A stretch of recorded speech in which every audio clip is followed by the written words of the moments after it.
Bonjour à tous. L'Assemblée plénière des évêques de France ici à Lourdes s'est achevée après près de 4 jours de travaux. Nous sommes avec Monseigneur Olivier Ribadeau-Dumas qui est secrétaire général de la conférence et porte-parole. On a perçu quand même très nettement au début, quand les évêques sont arrivés, une atmosphère un peu pesante dans le contexte qui est celui de notre pays, mais aussi des affaires de pédophilie. L'atmosphère était pas forcément pesante, mais elle était grave, c'est vrai, parce que la situation que nous vivons, tant sur le plan politique à l'intérieur de l'Église depuis de nombreux mois maintenant, est difficile.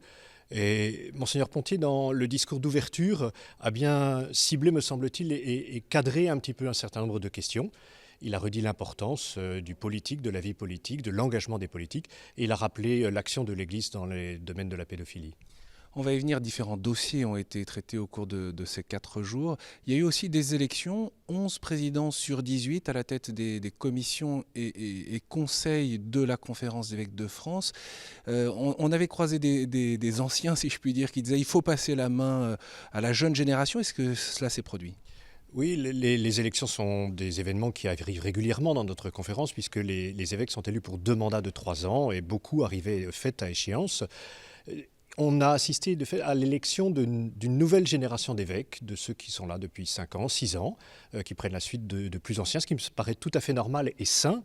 Et ce qui me frappe aussi dans ces élections, c'est que les évêques ont choisi comme président de conseil et commission des gens qui avaient une expérience particulière dans le domaine pour lequel ils étaient élus.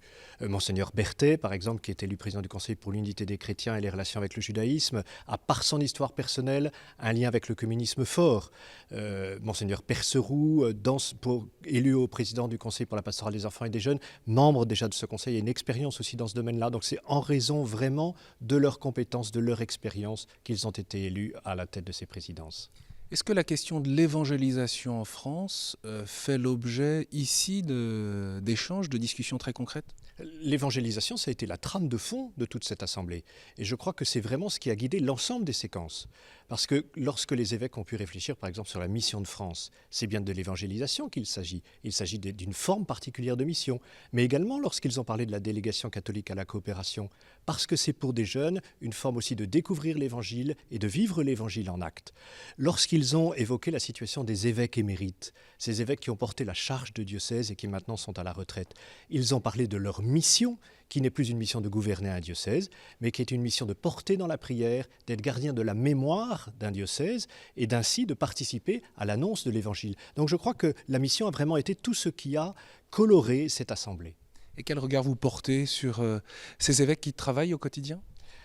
Un regard plein d'admiration pour la lourdeur de leur charge dans leur diocèse. Et il me semble que ce que nous vivons ici, à Lourdes, est une expérience de fraternité, c'est une expérience d'échange, une expérience de prière commune, avec des avis qui parfois sont différents, et c'est heureux que les avis soient différents, mais me semble-t-il dans un désir de partager, de s'exprimer, et de parfois, quelquefois, confronter des opinions. Merci beaucoup, Monseigneur Ribadeau-Dumas. Désormais, les évêques ont rejoint leur diocèse pour vivre, bien sûr, dans quelques jours, la fête des Rameaux, l'entrée en Semaine Sainte et la fête de Pâques. Vous pouvez retrouver l'ensemble de ces rendez-vous tout au long de cette assemblée plénière sur le site internet de KTO, www.ktotv.com. À bientôt.